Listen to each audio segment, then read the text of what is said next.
마태복음 24장에서요. 예수님께서 예루살렘 성전을 보시면서 돌 하나도 돌 위에 남지 않고 다 무너뜨리겠다, 그렇게 말씀하십니다. 그럴 때 예수님 제자들이 예수님께 찾아와서 묻습니다. 어느 때에 이런 일이 일어나겠사오며 주의 임하심과 세상 끝에는 무슨 징조가 있습니까? 라고 묻습니다. 이 질문을 받고 24장, 25장을 쭉 설명해 가고 있는 거예요. 지금 매번 설교할 때마다 전체 흐름을 이렇게 말씀드리는데 계속 이렇게 상기하십시오. 여러분, 우리가 신앙생활을 오래 하면서 예배에 참여하지만 하나님 말씀이 무엇인지 잘 모르고 살아가면 안 되지 않습니까? 그죠? 그러니까 이 시간에 그냥 내가 예배에 참여해서 종교적 의식을 행한다라고 생각하지 마시고 귀와 마음을 여시고 하나님의 말씀을 배우려고 하는 사모함의 마음을 가지고 임하시기 바랍니다. 그래서 여기 보시면 이 질문 어느 때에 이런 일이 있겠사오며 주의 임하심과 세상 끝에는 무슨 징조가 있겠습니까? 하는 그 말씀에 대한 답으로서 예수님이 24장, 25장을 할애하며 쭉 설명하신 거예요. 24장에서는 주의 징조, 그죠? 심판의 때의 징조가 무엇인지를 설명해 가는 것이죠. 그럴 때 깨어서 어떻게 하라고요? 준비하고 살아라. 깨어서 준비하며 깨어 있어라 라고 이야기하고 있습니다. 25장에 와서는 세 가지 비유를 들어 어떻게 준비하며 살아가는가 하는 것을 구체적으로 설명을 해주고 있습니다. 그 첫 번째 비유가 무엇이었냐면 열처녀 비유, 기름을 준비하라고 했습니다. 기름이 무엇이었습니까? 주 예수 그리스도에 대한 온전한 신앙의 고백이라, 이렇게 이야기했습니다. 그리고 이 신앙 고백을 온전히 가지고 있으면서 등잔과 같이, 등불과 같이 어두운 세상에 복음의 빛을 비추는 그러한 삶을 사는 것이 바로 이 말세 때 우리가 살아가야 되는 삶의 방식이다라고 말씀드렸습니다. 그리고 지난번에 달란트 비유에 대해서 말씀을 드렸습니다. 두 번째 비유가 달란트 비유였습니다. 하나님의 나라와 그 사명에 대해서 충성되고 책임 있게 그것을 감당해 살아가라라고 하는 것이었습니다. 이렇게 하나님 앞에서 하나님 나라, 그리고 그 나라의 사명을 받들며 살아가려면 무엇이 필요하다고요? 하나님을 아는 것이 필요해요. 하나님 은혜, 하나님의 사랑이 무엇인지를 경험해야만 그러한 삶을 살아갈 수 있다라고 말씀을 드렸습니다. 이것이 바로 우리가 지난주에 달란트 비유를 통해서 들었던 말씀의 내용인 것이죠. 이렇게 간단한 말씀을 왜 이렇게 오랜 시간을 들어서 설명하는지, 오늘도 이제 양과 염소의 비유를 우리가 살펴볼 텐데, 핵심적인 내용은 단순하지만 우리가 그것을 이해하기 위해서 쭉 말씀들을 살펴볼 것입니다. 그런데 여러분 보세요. 이 세 가지의 비유의 공통된 내용이 뭐냐면 갈라서게 한다는 거예요. 구분시켜 버린다는 거예요. 예를 들면 공부를 잘하는 사람과 못하는 사람, 이렇게 구분할 수 있지 않습니까?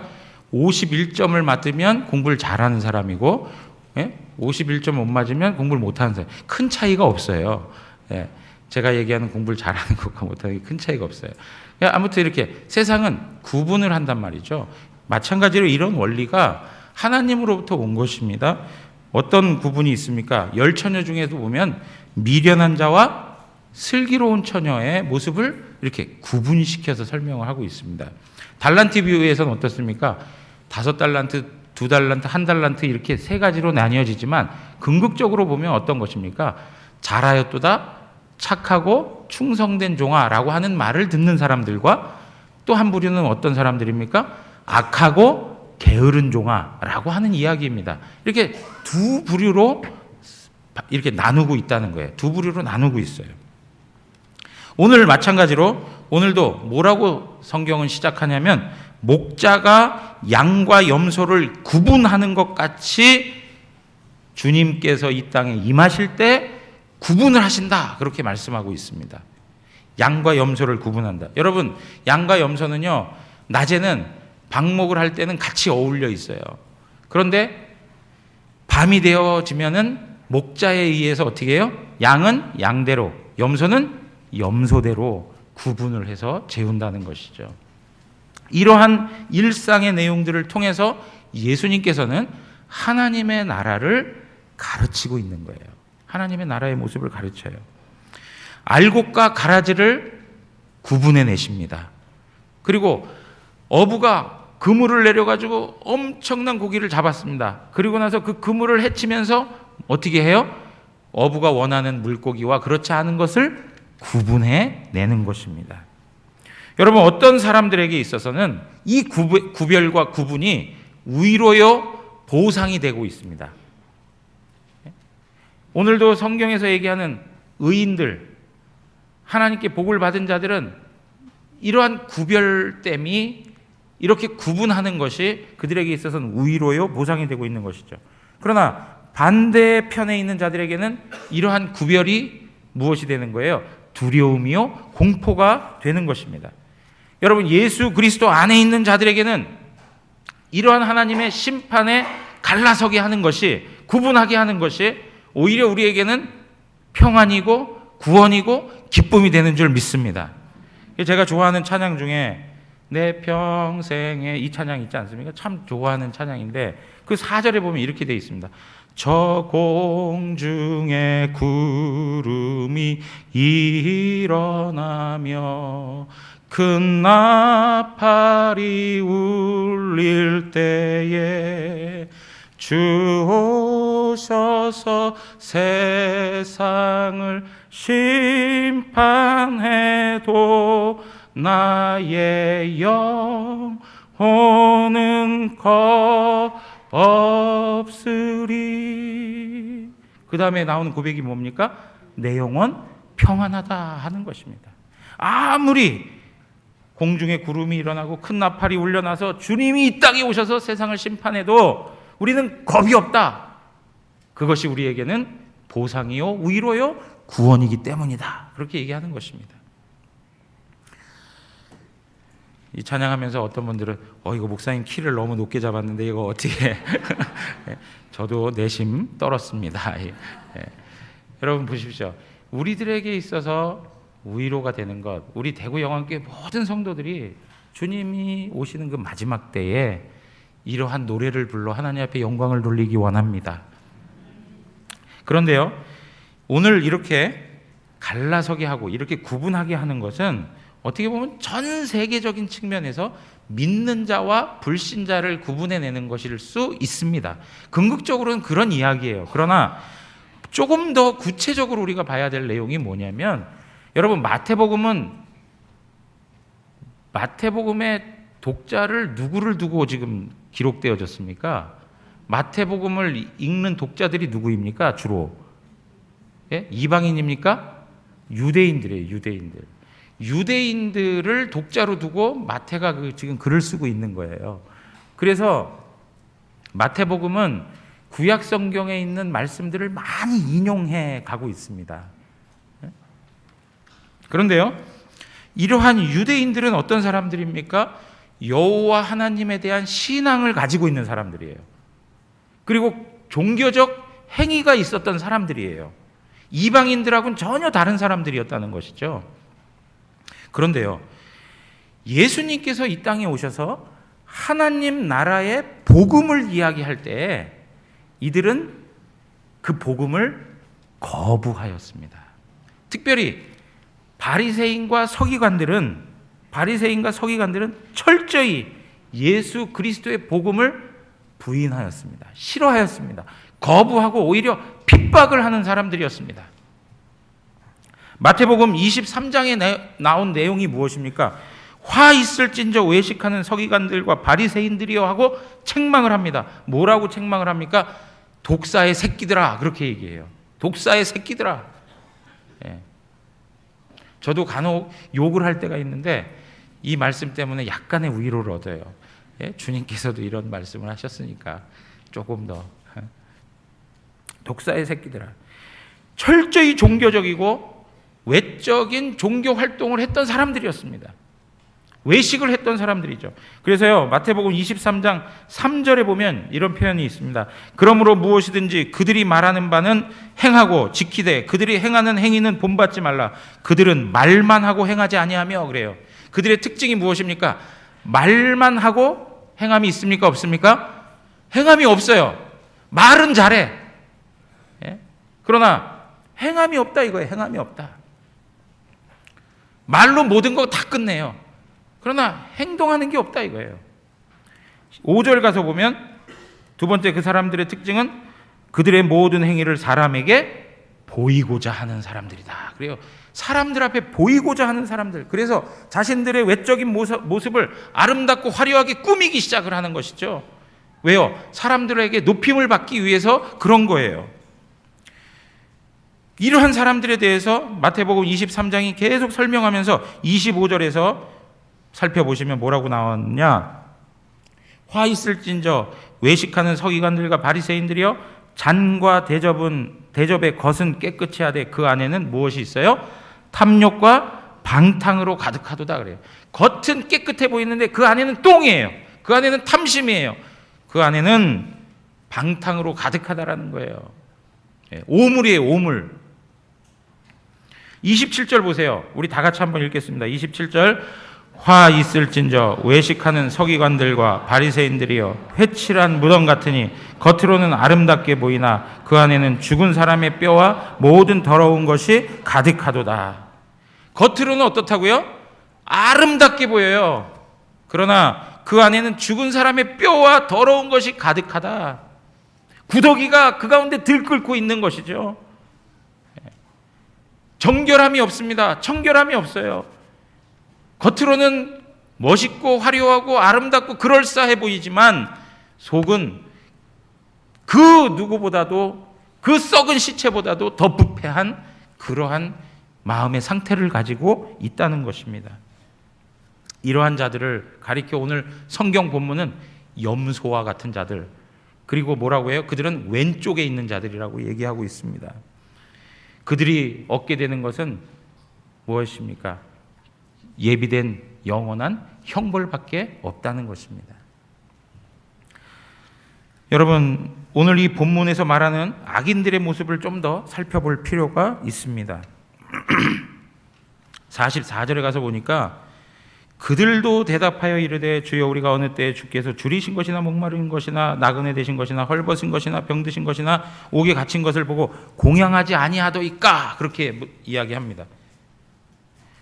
너희가 나를 공양하지 않았다라고 얘기하니까 우리가 언제 그렇게 하지 않았습니까? 그러니까 45절에 주님께서 뭐라고 말씀하십니까? 이 지극히 작은 자 하나에게 하지 아니한 것이 곧 내게 하지 아니한 것이다 라고 이야기합니다. 자신들은 주를 위해서 했습니다. 여러분, 외식하는 사람들, 서기관과 바리새인들이 가지고 있는 특징이 뭔지 아세요? 하나님께는 했다는 거예요. 그러나 누구에게 하지 아니하는 거예요? 가난한 자들, 헐벗은 자들, 눈물 흘리는 자들, 고통에 빠져 있는 자들을 돌보지 아니했다는 거예요. 그런데 주님께서는 뭐라고 하느냐? 그것을 하지 않은 것을 나에게 하지 않은 것이라고 말하고 있다는 거예요. 여러분, 선한 사마리아인 비유에서 보면 강도 만난 자의 모습이 있지 않습니까? 강도 만난 자면 그를 어떻게 해야 되는 것입니까? 건져 구원해 내어서 그를 회복시켜야 되는 것이 마땅히 해야 할 일들이지만 그들은 하지 않았습니다. 그리고 하나님 앞에서만큼은 철저하고 엄격하게 하나님 앞에서 뭐든지 행했다라고 하는 자부심이 있었던 자들이었습니다. 신앙적, 종교적 자존심이 있었던 사람들이었습니다.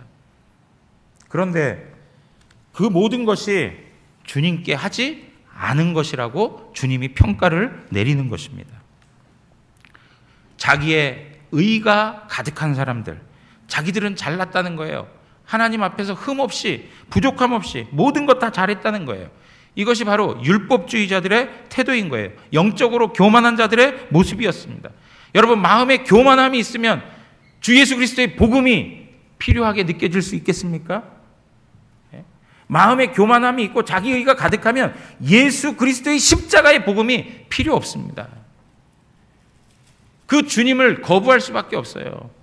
그러니까 이들이 그 자기의가 가득하니까 예수님이 말씀하시는 하나님 나라와 그 복음에 대해서 거부할 수밖에 없는 거예요. 그들은 입술로는 나를 가까이 하며 나를 공경하며 그들의 마음은 내게서 멀도다 하신 말씀에 정확하게 딱 맞는 사람들인 것이죠. 마태복음 7장 21절에서 23절 가서 보시면요, 나더러 주여 주여 하는 자마다 다 천국에 들어갈 것이 아니요 다만 하늘에 계신 내 아버지의 뜻대로 행하는 자라야 들어가리라, 그렇게 얘기하고 있어요. 그날에 많은 사람이 나더러 이르되 주여 주여 우리가 주의 이름으로 선지자 노릇하며 주의 이름으로 귀신을 쫓아내며 주의 이름으로 많은 권능을 행하지 아니하였나이까 하리니, 그렇게 얘기합니다. 그런데 23절에 뭐라고 얘기합니까? 그때 내가 그들에게 밝히 말하되 내가 너희를 도무지 알지 못한다. 불법을 행하는 자들아 내게서 떠나가라, 그렇게 얘기합니다. 여러분 보십시오. 이들이 외적으로는 주님의 이름을 의탁하고 살았던 사람들로 설명하고 있습니다. 주님의 이름을 늘 드러냈던 사람들이었습니다.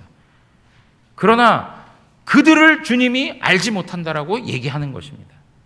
그러니까 그들은 외적으로는 주님의 이름을 수도 없이 부르고 어떤 종교적 행위도 했는지 모르지만 그들은 주님과 전혀 관계없는 자들인 것이죠. 전혀 관계없는 자들. 양의 탈을 쓴 이리라고 성경은 말하고 있는 것입니다. 양의 탈을 쓴 이리, 이렇게 표현하고 있는 것입니다. 사랑하는 성도 여러분, 오늘날도 우리의 삶에 있어서 내가 과연 주 예수 그리스도의 복음, 하나님 아버지와 얼만큼 관계가 있는 사람인가를 한번 생각해 봐야 할 것입니다. 우리의 죄성은 너무나도 강력해서 우리를 이러한 방식으로 나아가게 하고 이러한 방식으로 영적으로 물들게 하는 것이죠. 그러므로 우리가 하나님 앞에서 정말 종교적 행위만 하는 사람으로 그냥 겉으로 예수의 이름만 부르면서 마치 하나님하고 깊은 관계에 있는 척만 하는 사람인가, 아니면 진실로 주 여호와 하나님 그분을 알며 예수 그리스도의 십자가의 복음이 무엇인지를 확실히 알고 살아가는 성도인가를 우리는 확인해야 되는 것입니다. 사랑하는 성도 여러분, 이렇게 율법주의적이고 종교적인 활동을 하는 사람, 자기의로 가득 채워진 사람, 이런 사람은 결국에는 무엇입니까? 종교 행위조차도 자기 자신을 위해서 하는 것입니다. 자기 자신을 위해서 하는 거예요. 기도를 해도 또 찬양을 해도 어떤 활동들을 통해서 봉사를 해도 그런 모든 것들이 자기 자신을 위해서 하는 거예요. 자기의 복과 형통과 그 다음에 어떤 성공, 또 어떤 잘 살기 위한 어떤 하나의 조건을 내세우기 위해서 그런 일들을 해가고 살아가는 것이죠. 기복주의적인, 나만 높아지고 나만 잘되고 나만 편하고 나만 누리면 된다라고 하는 그런 생각이 바로 이 율법주의자들이 가지고 있었던 태도였다는 것입니다.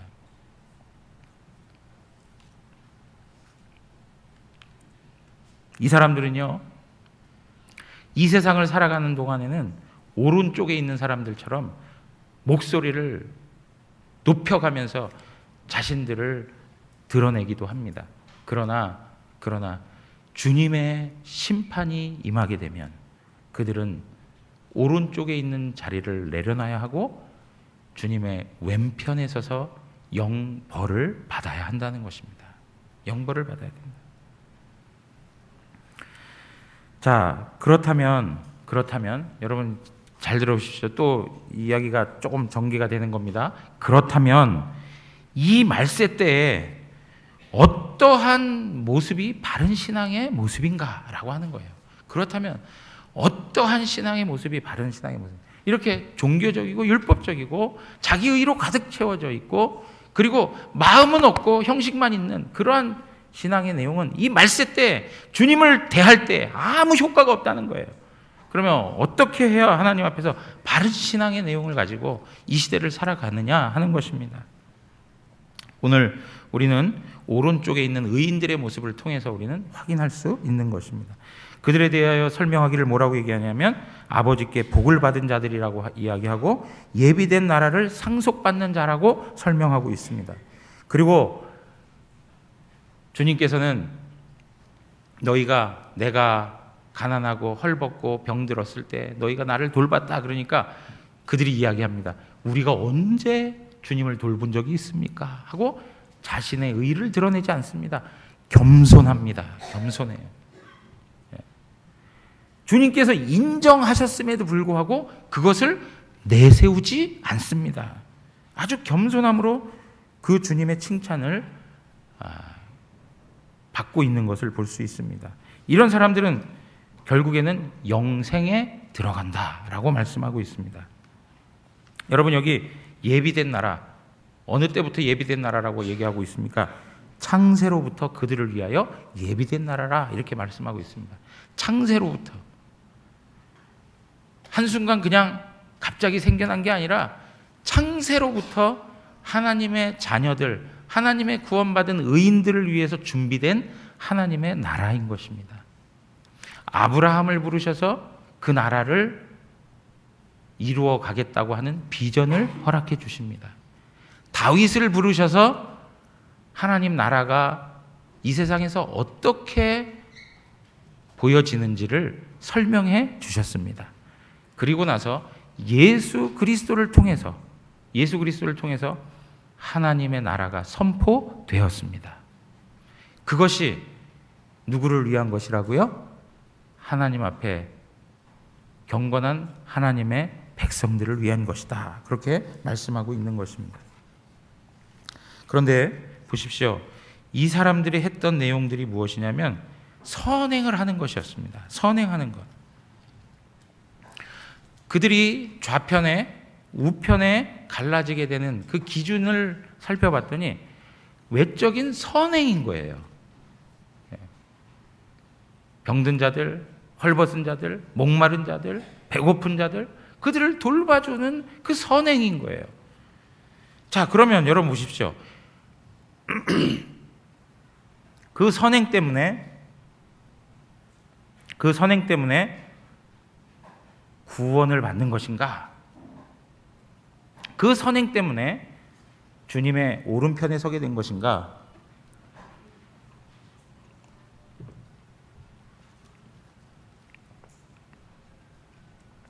우리가 그렇게 생각해 볼 수 있는 것이죠. 그러나 선행 때문에 구원받는다는 이야기를 우리는 들어본 적이 있습니까? 없습니까? 들어본 적 없습니다. 다른 모든 종교들에 가서는 들어보셨을 수 있습니다. 그러나 기독교 신앙 안에서는 선행이 조건이 되어서 구원에 이를 수 있다라는 이야기를 들어볼 수가 없습니다. 구원받기 위해서 선행을 하지 않습니다. 하나님 나라에 들어가기 위해서 착한 일을 하는 것이 아닙니다. 그렇다면 선행을 우리가 어떻게 이해할 것인가? 우리 수요 예배 때 나오신 분들은 이 주제에 대해서 한번 다룬 바가 있습니다. 그러나 오늘 우리 낮 예배에서 더 많은 분들이 이 내용들을 좀 다시 한번 정리했으면 좋겠습니다. 무슨 얘기냐면 구원받은 하나님의 자녀가 되었고 하나님 나라를 상속받은 그 나라의 백성이 되었기 때문에 그 자녀다움, 그 백성다운 삶을 살아가는 것뿐입니다. 먼저 하나님께서 은혜로 우리에게 신분을 주셨고 그 신분에 걸맞는 삶을 살아내는 것이 바로 선행인 것입니다. 여러분, 영화 광해 왕이 된 남자라고 하는 영화 보신 적 있으십니까? 네? 거기 보면 천민 중에 천민, 광대가 갑자기 뭐가 됩니까? 왕이 되어 버립니다. 사실 영화라 사실 그런 일이 가능하지 않은 거예요. 예. 아무리 천민이 똑똑해도 그 왕이 가지고 있는 그 능력을 하루아침에 다 행할 수가 있겠습니까? 행할 수 없는 거예요. 그러니까 천민으로 있다가요, 한순간 왕이 되었습니다. 신분이 바뀐 거죠. 그가 실력을 갖추었기 때문에 왕이 된 게 아니라 한순간 자격이 없는데, 실력도 없는데 왕이 딱 된 거예요. 그러고 나서 그 왕이 된 그 사람은 이제부터 어떻게 해야 되는 것이죠? 왕으로서의 말을 배워야 되는 것이고, 왕으로서의 생활 방식을 배워야 되는 거예요. 하나하나 다 배울 것 투성인 거예요. 그러니까 하나님께서 먼저 우리에게 은혜를 주셔서 하나님 나라의 왕자로, 공주로 구원해 주신 거예요.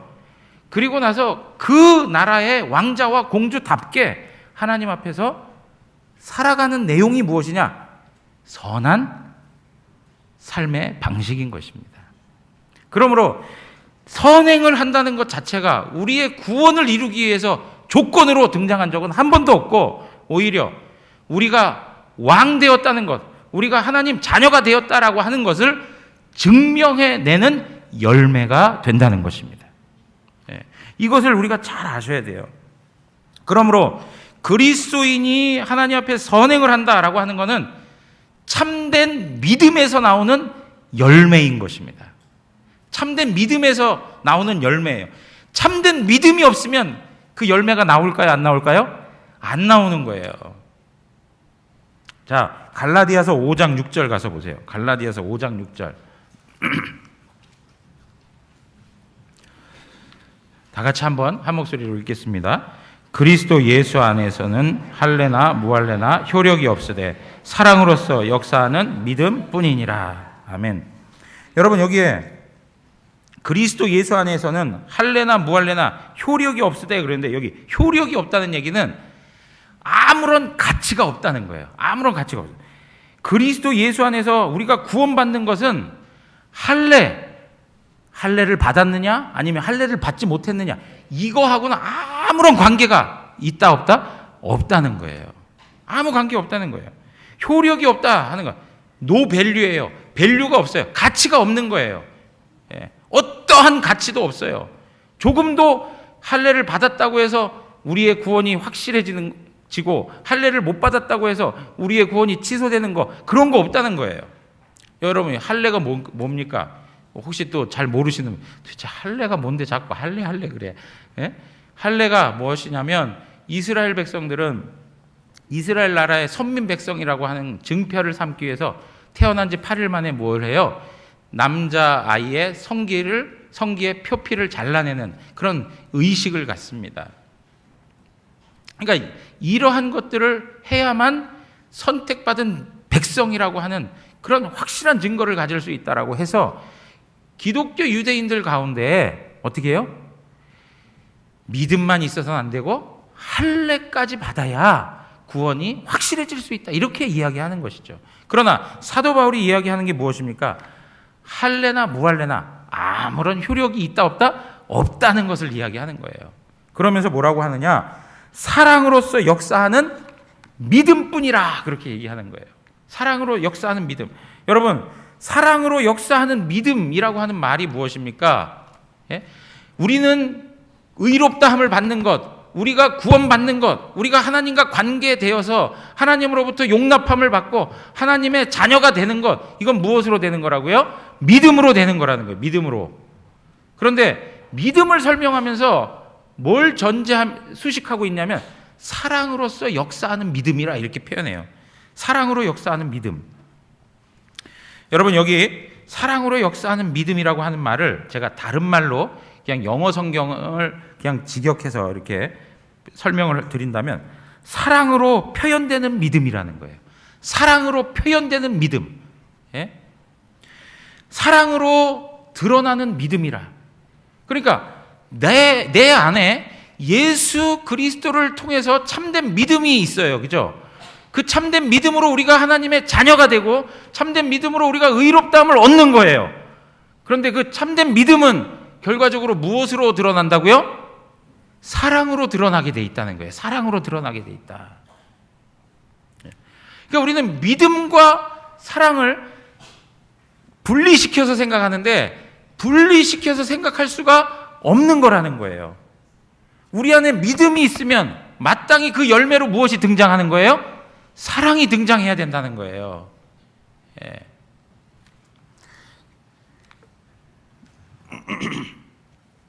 그러니까 오늘 본문을 보시면 이 의로운 자들이 하나님 앞에서 살았던 내용이 선행으로 설명되어져 가고 있는데, 그 내용이 전부 다 보십시오.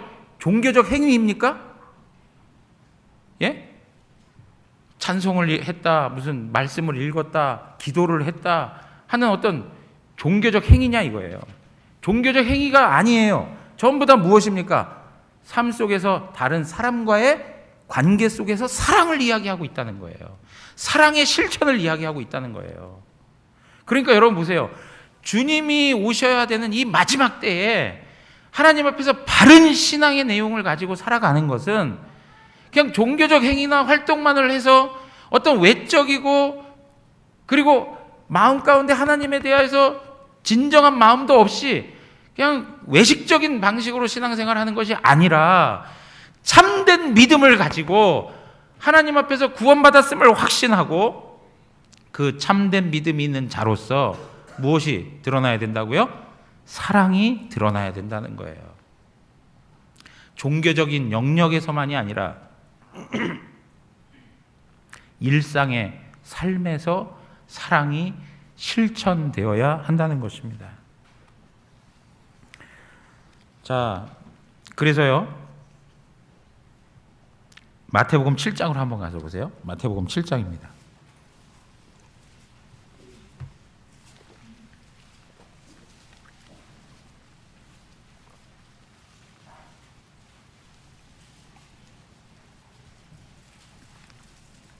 마태복음 7장 17절에서 20절. 이와 같이 좋은 나무마다 아름다운 열매를 맺고 못된 나무가 나쁜 열매를 맺나니. 여러분 보세요. 아름다운 열매를 맺고 나쁜 열매를 맺는 것에 가장 근본적인 문제가 무엇입니까? 그 나무가 좋은 나무냐 못된 나무냐, 이 문제를 언급하고 있어요. 열매 이전에 무엇이에요? 그가 어떠한 상태에 있느냐, 그것이 중요한 것이죠. 좋은 나무가 나쁜 열매를 맺을 수 없고 못된 나무가 아름다운 열매를 맺을 수 없느니라. 아름다운 열매를 맺지 아니하는 나무마다 찍혀 불에 던지느니라. 이러므로 그들의 열매로 그들을 알리라. 여러분 믿으십니까? 네? 고백하세요.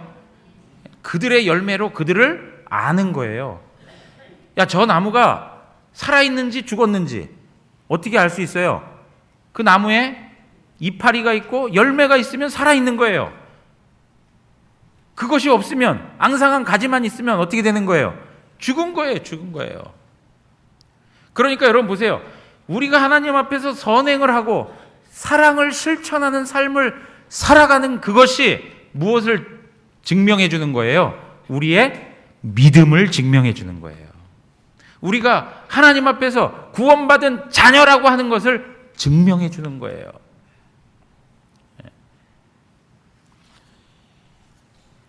그런데요,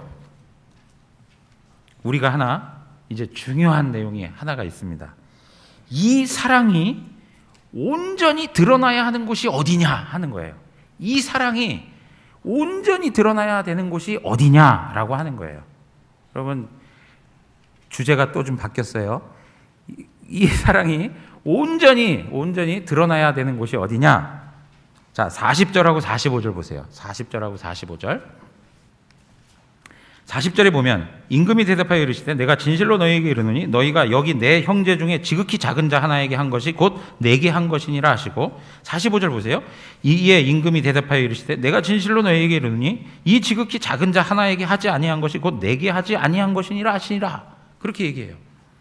여러분 무슨 얘기입니까? 지극히 작은 형제에게 하지 않은 것, 그것은 주님께 하지 않은 것이고, 지극히 작은 형제에게 한 것은 주님께 한 것이라, 이렇게 얘기하는 거예요. 이 불의한 자들 같은 경우에는 우리가 주님께 했습니다 했지만 작은 자에게 하지 않은 것은 나에게 하지 않은 거라고 주님이 분명하게 이야기하고 있어요. 여러분 여기에서 작은 형제에게 한 것이 주님께 한 것이다 라고 하는 말을 하면서 작은 형제가 주님을 대변하고 있다라고 설명하고 있는 거예요. 작은 형제가 주님을 대변하고 있어요. 자, 그러면 보세요. 주님과 주님을 따르는 자들, 이 작은 형제들이 뗄래야 뗄 수 없는 관계에 있다는 것 아시겠죠? 예? 우리 옆에 있는 형제 자매가 주님을 대변하고 있는 거예요. 그러니까 그 형제와 주님하고 뗄래야 뗄 수 있는 관계가 아니죠. 뗄 수 없는 거예요. 하나가 되어 있어요. 그렇게 주님을 따르는 자들을 성경에서는 뭐라고 얘기하냐면 교회라 이렇게 얘기해요. 교회. 이해되시겠습니까? 교회. 그러므로 교회는 하나님 말씀에 그리스도의 몸이라 그렇게 얘기하고 있습니다. 에베소서 1장 22절에서 23절 가서 보시면 또 만물을 그의 발 아래에 복종하게 하시고 그를 만물 위에 교회의 머리로 삼으셨느니라. 교회는 그의 몸이니 만물 안에서 만물을 충만하게 하시는 이의 충만이니라. 그렇게 얘기하고 있습니다. 여러분 여기에 뭐라고 얘기하고 있냐면 교회가 그리스도의 몸이라 이렇게 얘기하고 있어요. 그리스도의 몸을 이루는 한 사람 한 사람이 누구입니까? 어떤 형제인 거예요. 지극히 작은 형제인 거예요. 그러니까 지극히 작은 형제는 그리스도의 몸을 이루고 있는 거예요. 그러니까 주님께서 그 형제를 대할 때 곧 누구를 대하는 거라고 말씀하시는 거예요? 나를 대하는 거라고 하는 거예요. 왜요? 교회는 그리스도의 몸이기 때문에, 교회는 그리스도의 몸이기 때문에 내가 지극히 작은 형제 한 명을 대하는 것이 주님을 대하고 있는 거라는 거예요. 예. 졸지 마세요. 예? 예, 아주 잘 이해하셔야 됩니다. 졸지 마세요. 자, 보십시오. 이러한 교회에 요구하시는 게 뭐냐? 사랑이라는 거예요. 사랑. 자, 에베소서 4장으로 가서 보세요. 에베소서 4장 15절에서 16절 보면 우리 한번 말씀 같이 읽겠습니다. 오직 사랑 안에서 참된 것을 하여 범사에 그에게까지 자랄지라. 그는 머리니 곧 그리스도라. 그에게서 온몸이 각 마디를 통하여 도움을 받음으로 연결되고 결합되어 각 지체의 분량대로 역사하여 그 몸을 자라게 하며 사랑 안에서 스스로 세우느니라. 아멘. 여러분, 그리스도의 몸이 교회이죠. 그죠? 그리고 그 교회의 머리가 누구시라고요? 예수 그리스도라고 이야기하고 있습니다. 그런데 이 몸이 자라간단 말이에요. 여러분, 그리스도의 몸이 자라가고 있다는 것을 우리는 신비한 눈으로 바라보셔야 되죠. 그죠? 정말 자라가고 있어요. 근데 어떻게 자라간다고요? 어떤 방식으로 자라가요? 사랑 안에서 자라간다고. 사랑 안에서 그리스도의 분량에까지 자라가는 거예요. 예? 그러니까 여러분 보세요. 하나님께서 우리 각 사람이 흩어져 있던 영혼들을 하나님이 구원해 내셔서 예수 그리스도의 십자가의 구속으로 우리를 건져내셔서 우리를 성령 안에 교회의 한 몸이 되게 하셨어요. 그리고 그 몸은 자라가고 있다는 거예요. 그런데 어떻게 해요? 사랑 안에서 자라가고 있다는 거예요. 사랑 안에서. 예. 여러분, 그러니까 마태복음에 지금 이야기하고 있는 지극히 작은 자, 그건 누구냐? 교회의 한 회원인 거예요. 교회의 그 한 회원이 누구를 대변하고 있다고요? 예수 그리스도를 대변하고 있는 거예요. 예. 왜요? 그가 교회의 지체이기 때문에 그런 거예요. 그리스도의 몸의 지체이기 때문에 그런 거예요. 예. 그러니까 우리가 대구 영안교회에서 성도님 한 분 한 분을 대할 때 그를 보면서 누구를 보셔야 되는 거예요? 예수 그리스도의 몸을 봐야 되는 거예요. 예수 그리스도를 보셔야 되는 거예요. 그러한 교회에 요구하시는 게 뭐라고요? 선행하라는 거예요. 선행이 어디에서 나오는 거예요? 믿음을 가진 사랑에서 나오는 거예요. 믿음을 전제로 한 사랑에서 나오는 거예요. 자, 또 한 번 좀 찾아보죠. 제가 지금 말씀드렸던 것처럼 주 예수 그리스도의 죽으심의 사랑으로 말미암아 우리가 구원받았고요. 성령 안에서 우리가 교회로 인도함을 받은 거예요. 그래서 우리는 교회와 하나가 된 거예요. 이것은 굉장히 신비한 일인 거예요. 여러분들이 예수 그리스도를 나의 구주로 영접하는 즉시 우리는 성령 안에서 교회와 하나가 된 것이고 신비적 연합이 이루어진 거예요. 자, 고린도전서 12장으로 가서 보시면 12장 13절 한번 또 읽겠습니다. 다 같이 읽습니다. 우리가 유대인이나 헬라인이나 종이나 자유인이나 다 한 성령으로 세례를 받아 한 몸이 되었고 또 다 한 성령을 마시게 하셨느니라. 한 성령 안에서 한 몸이 되었다라고 말씀하고 있어요. 한 성령 안에서 한 몸이 되었다. 여러분, 이렇게 한 몸이 되었다라고 하는 것에 분쟁이 있으면 될까요, 안 될까요? 다툼이 있으면 될까요, 안 될까요? 안 된다는 거예요. 오히려 한 몸에는 무엇이 있어야 된다고요? 사랑으로 자라가야 된다는 것을 말씀하고 있는 거예요. 사랑으로 자라가야 된다. 고린도 전서 12장 그 13절 이후에 있는 말씀들을 쭉 보면 어떻게 설명하고 있느냐? 이제 지체는 많으나 몸은 하나라. 눈이 손들어 내가 너를 쓸데없다 하거나 또한 머리가 발들어 내가 너를 쓸데없다 하지 못하리라. 그뿐 아니라 더 약하게 보이는 몸의 지체가 도리어 요긴하고 우리가 몸에 덜 귀히 여기는 그것들을 더욱 귀한 것들로 입혀주며 우리의 아름답지 못한 지체는 더욱 아름다운 것으로 얻느니라. 그런즉 우리의 아름다운 지체는 그럴 필요가 없느니라. 오직 하나님이 몸을 고르게 하여 부족한 지체에게 귀중함을 더하사 몸 가운데에서 분쟁이 없고 오직 여러 지체가 서로 같이 돌보게 하셨느니라. 그렇게 얘기해요. 여러분, 우리가 한 몸을 이루고 있는데 서로 지체가 분쟁이 있습니까? 다툼이 있습니까? 그러지 않다는 거예요. 오히려 연약한 것들을 어떻게 해요? 아름답지 못한 것들을 더 돌보고 있다라고 이야기하고 있는 거예요. 여러분, 저는 제 외적인 모습을 보면 어디에 신경을 더 많이 쓸까요? 네? 다른 그것보다도 머리가 빠지지 않기 위해서 더 손으로 마사지도 해주고 조금 더 신경을 쓰는 부분이 있잖아요. 그죠? 약한 부분에 대해서 손이 가기 마련 아닙니까? 약한 부분에 대해서 마음이 가는 것이 지극히 당연한 거예요. 분쟁이 없어요. 서로가 연약한 것을 돌봐주라고 이야기하고 있어요. 자, 26절 가서 보세요. 만일 한 지체가 고통을 받으면 모든 지체가 함께 고통을 받고 한 지체가 영광을 얻으면 모든 지체가 함께 즐거워하느니라. 그렇게 얘기하고 있어요. 여러분, 이번에 류현진 선수가 11승을 했다고 기사가 됐더라고요. 그런데 우리는 유현진 선수가 11승을 했다고 해서 유현진 선수와 인터뷰를 하지 유현진 선수의 팔과 인터뷰를 하겠습니다. 이렇게 하지 않아요, 우리. 그죠? 손흥민 선수 오늘 참 잘 뛰셨는데 오늘 손흥민 선수의 발과 인터뷰를 하겠습니다. 우리 이러지 않는단 말이에요. 그죠? 그가 어떠한 재능과 능력이 있어도 그 전체가 한 인격체로 설명이 되는 거예요.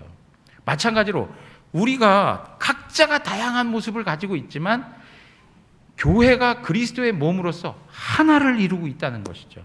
그리고 주님께서는 지극히 작은 자들에게 믿음을 가진 자라면, 믿음의 공동체라면 사랑으로 섬기고 돌봐야 할 것을 말씀해 주고 있는 거예요. 우리가 참된 믿음이 있다면 그 믿음이 사랑으로 나타나야 되는데 그 사랑이 적용되는 곳이 어디여야 하느냐? 바로 하나님의 교회여야 한다는 것이죠. 그래서 주님께서는 지극히 작은 형제에게 한 것이 나에게 한 것이다. 그렇게 말씀하고 있는 거예요. 여러분, 이거 아세요? 바울이 회심하기 전에 이름이 뭐였습니까? 사울이었습니다. 사울이 종교적 열심을 가지고 교회를 막 핍박을 했어요. 그래서 막 스데반을 죽이는 일까지 하지 않았습니까? 그죠? 그런데 그때에 다메섹으로 가는 중에 주님을 만난 거예요. 주님이 만났을 때 사울에게 하신 말씀이 있어요. 뭐라고 했는지 아세요? 사울아, 네가 왜 교회를 박해하느냐? 그렇게 얘기를 하지 않으셨어요. 네가 왜 교회를 박해하느냐? 그렇게 말하지 않고 뭐라고 얘기하셨냐면 네가 왜 나를 박해하느냐? 그랬어요. 나를 박해하느냐?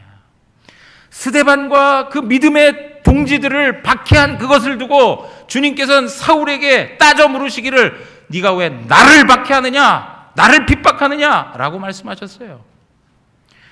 오늘 사랑하는 성도들, 우리가 분명히 의식을 하고 살아가야 될 게 뭐냐면, 우리 지체들 가운데 어떤 가난한 자가 있고 어떤 아픔이 있는 자가 있다면 그것은 그의 가난한 문제가, 그의 아픔의 문제가 아니라 주님의 가난이요 주님의 아픔인 거예요. 그것이 나의 아픔이고 나의 고통인 거예요.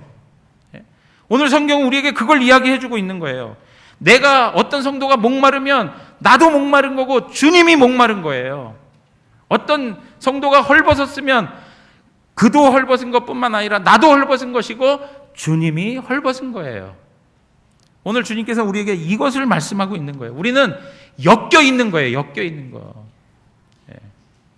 그래서 주님께서 우리에게 이야기하는 게 무엇이라고요? 사랑하라라고 하는 거예요. 사랑하라. 요한복음 13장에 있는 말씀 읽고 말씀을 마칠까 합니다. 요한복음 13장 34절에 35절 우리 다 같이 한번 읽겠습니다. 새 계명을 너희에게 주노니 서로 사랑하라. 내가 너희를 사랑한 것 같이 너희도 서로 사랑하라. 너희가 서로 사랑하면 이로써 모든 사람이 너희가 내 제자인 줄 알리라. 아멘. 주님의 진정한 제자이십니까? 그러면 사랑을 하게 돼 있다는 거예요. 그리고 다른 사람이 사랑하는 모습을 보니까 저 사람들은 주님의 제자이구나 하는 것을 알게 된다는 거예요. 사랑하는 성도 여러분, 우리가 종교적인 행위, 활동 아무 마음 없이 그냥 율법주의자처럼 신앙생활 하는 것이 아니라 주님께서 주신 참된 믿음으로 하나님 앞에서 신앙을 고백하는 자라면 우리 안에 그 참된 믿음의 열매인 사랑이 있어야 된다는 것이고, 그 사랑은 어디에서 가장 분명하게 드러나야 된다고요? 하나님의 교회에서 드러나야 된다는 거예요. 그리고 그것이 누구에게 하는 거라고요? 주님께 하는 것이다. 주님께 하는 것이다. 나에게, 다른 사람에게 하는 게 아니고 주님께 하는 것이다 라는 의식을 가지시고 주님의 몸된 교회를 뜨겁게 사랑하는 은혜가 있기를 원합니다. 주님이 오시는 이 마지막 때 주님을 뜨겁게 사랑하는 교회, 우리 주변의 지체들 가운데에서 정말 내가 사랑하지 못했던 게 있다면 이 한 주간 하나님 앞에서 묵상하시면서 철저히 섬기고 돌아보고 사랑할 수 있는 그런 은혜가 있기를 주님의 이름으로 축원합니다.